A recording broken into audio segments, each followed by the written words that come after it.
Well, hello there, people who hate me because I criticized your game. My last video was born entirely of frustration. I feel like that is very valid if I spent $60 on a title. I bought the Super Citizen Edition. I spent extra money for an extra outfit, and that's kind of where my criticisms began, and I felt like they were justified. Loading screen bugs that were of infinite length, forcing a game to restart and back into the queue. Then an additional queue was created that was just a black screen before the real queue, saying you were trying to get into the server. Quick play systems that just didn't work. Direct joining lobbies that just didn't work unless it was your friend's lobby. Mission rewards multiple times not being added to your available resources. Majority of the time, if you did manage to beat all the connectivity issues, rendering the time spent in-game upwards of 40 minutes kind of pointless if you're trying to progress, which most people do in games. Well, allegedly that has all passed, and over the last few days I have been able to actually play the game more. Aside from the standard server capacity queue screen, at this point I just close the game and move on if I hit that, and I'm not getting a refund for the time I've spent already in queues. So the few times that I did manage to actually play the game in an environment where it functions, it was okay. Like I said, my criticisms all still stand. I fully believe that they're all valid. That's just how it is. They're my criticisms, they're my opinions, they are valid. I didn't call out anything that was completely incorrect or incorrect at all. They were opinions on systems. Launching a game in this state is unacceptable, I truly believe. If you're not going to over-deliver, at least plan accordingly. Don't under-deliver. I know Arrowhead got a lot of advice from Bungie. It seems like that was one of the pieces they took to heart. I mean, if it's not the servers, which they said it was the engine's backend, maybe they should have moved on from the discontinued, unsupported engine full of spaghetti code that they were working on. So, without 10 hours of queues, every other issue in the game is easier to swallow. If I got disconnected in a loading screen and I was able to rejoin back up, I'm not going to be upset. If I didn't get my server rewards and I was able to just hop back into another game, I wouldn't have been upset. Anyways, I'm not here to go over the things I dislike again. I'm actually here to talk about the things I do like in Helldivers 2, and there is quite a few items, despite all of my faults that I found with various systems, as well as the launch state of the game.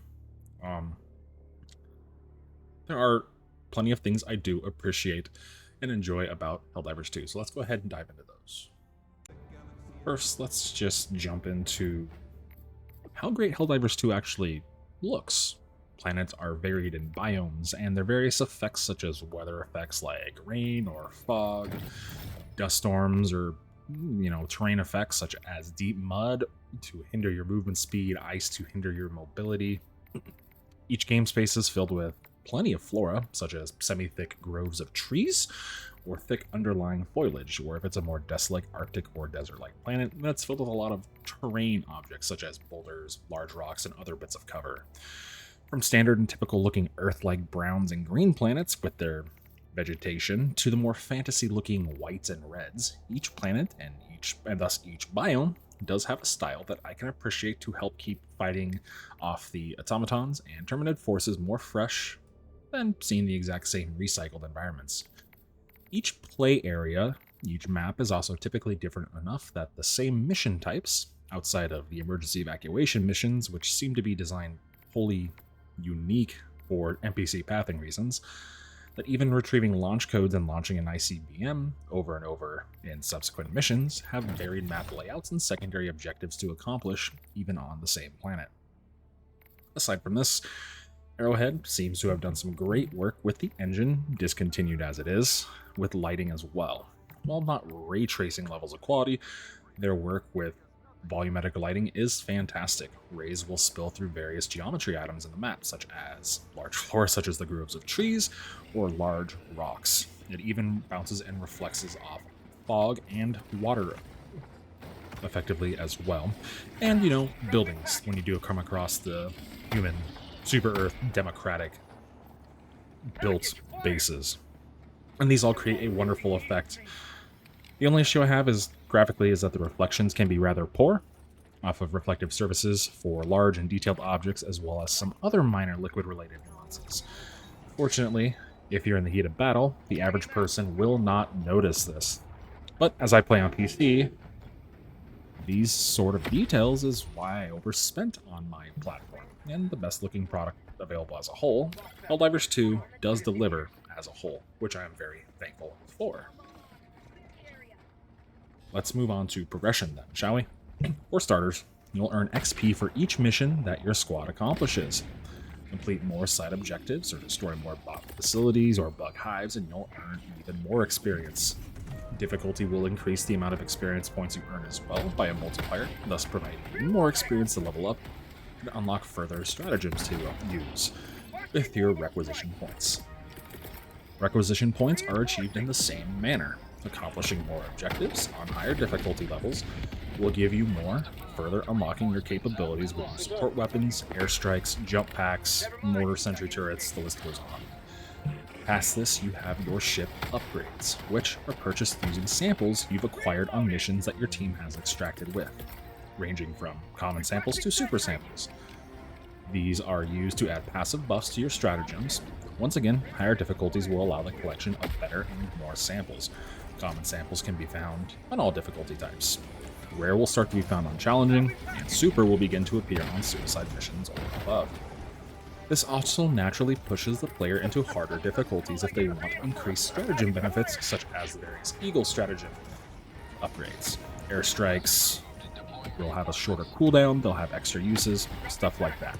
Sentries will deploy faster, damage fall off from the center of orbital strikes will be smaller. They're all beneficial updates. These are just a few, and each have multiple levels with different benefits based upon where they are located on your destroyer. So it also upgrades the interior of your destroyer with the level of ship upgrades you've purchased, slightly changing the interior for, other players to see if they're visiting as well. Finally, with progression, we have the war bond system. Now, I really like the base war bond. You collect medals for accomplishing missions, or finding them in missions and extracting with them. You then use these medals to move through various pages of the war bond, all of which have different rewards to purchase. New grenade types, new primary weapons, new secondary weapons, armor that will have base statistics based on if it's light, medium, or heavy, and their corresponding helmets and capes. And these armors will have different passive bonuses to them as well, such as increased accuracy while prone or crouched, increased throwing range for throwed items, stuff like that. Aside from this, you'll also have emotes that you can purchase, or end of mission emotes that are only seen then. I believe this system at its base helps create a wonderful sense of progression. You need to spend a set amount of medals before moving on to the next page of items, so you can't just kind of blitz the heavier and better weaponry right off the bat. Monetization is something I don't have many good things to say about at all. 2 good points are as follows though. Super credits, the premium currency in Helldivers 2, can be found in missions at times, and if you extract, your team will earn those super credits. This is a great alternate method as opposed to purchasing them with real-world currency. Premium war bonds, think of them as the game's battle passes, aside from the base game's war bond. And that's what they are. They're great.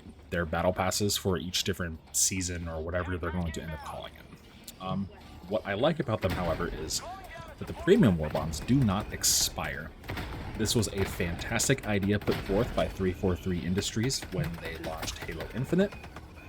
And they said that any battle pass you purchase will not expire. You can go back and unlock them at any time.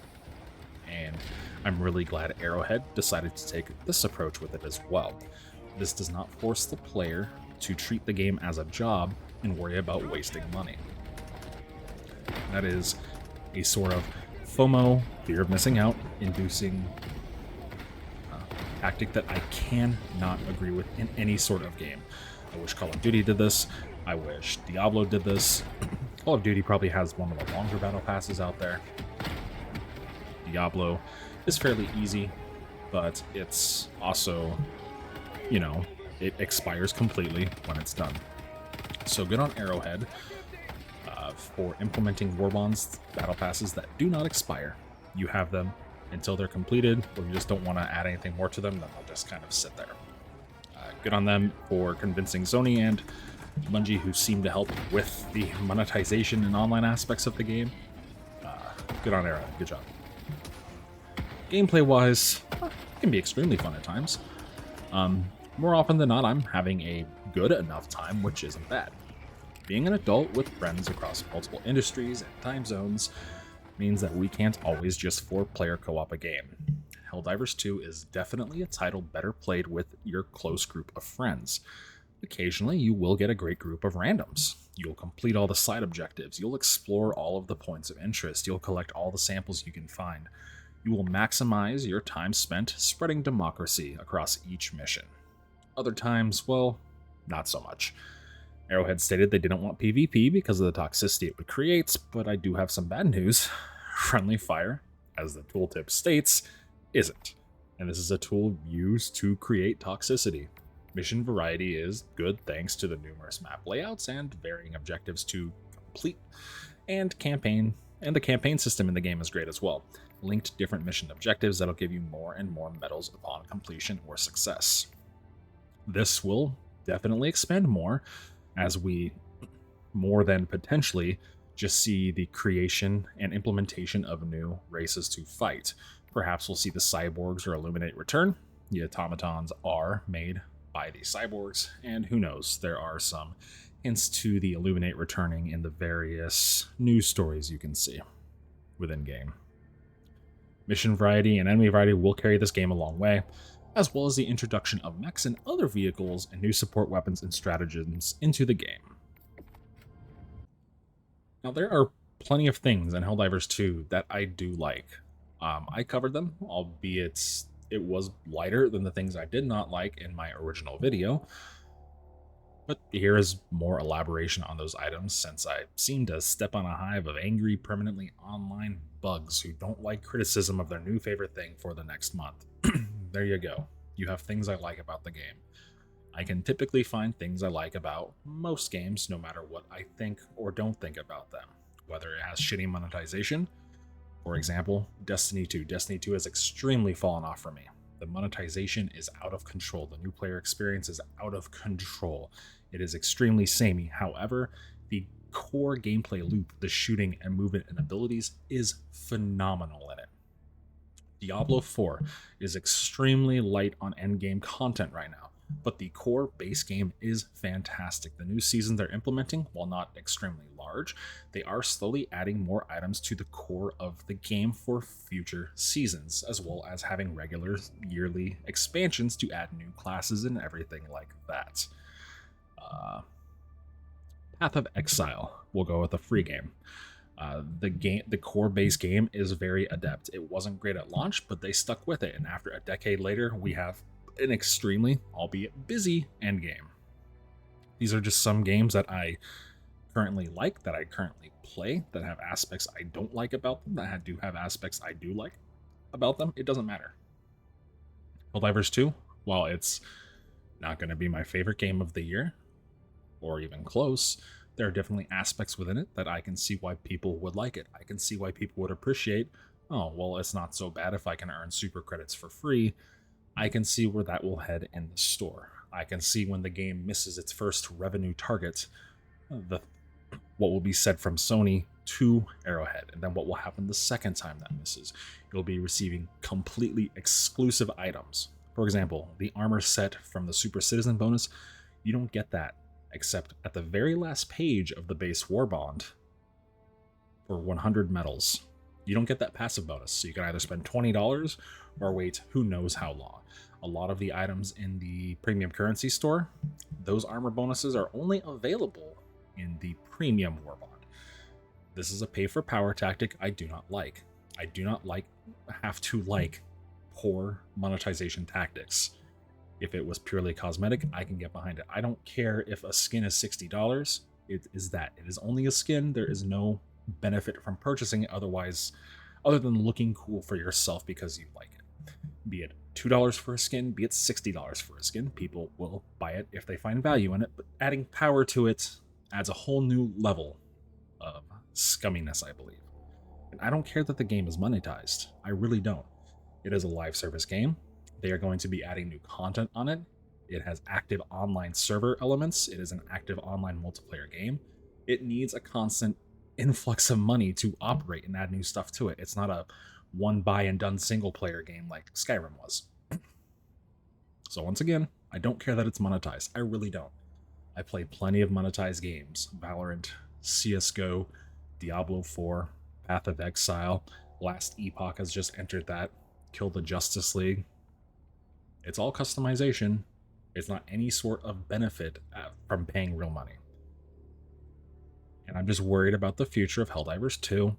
When its revenue target is missed that first or second time, what will happen? But anyways, like I said, there's plenty I do like in Helldivers 2. It's just I wish I could like it more.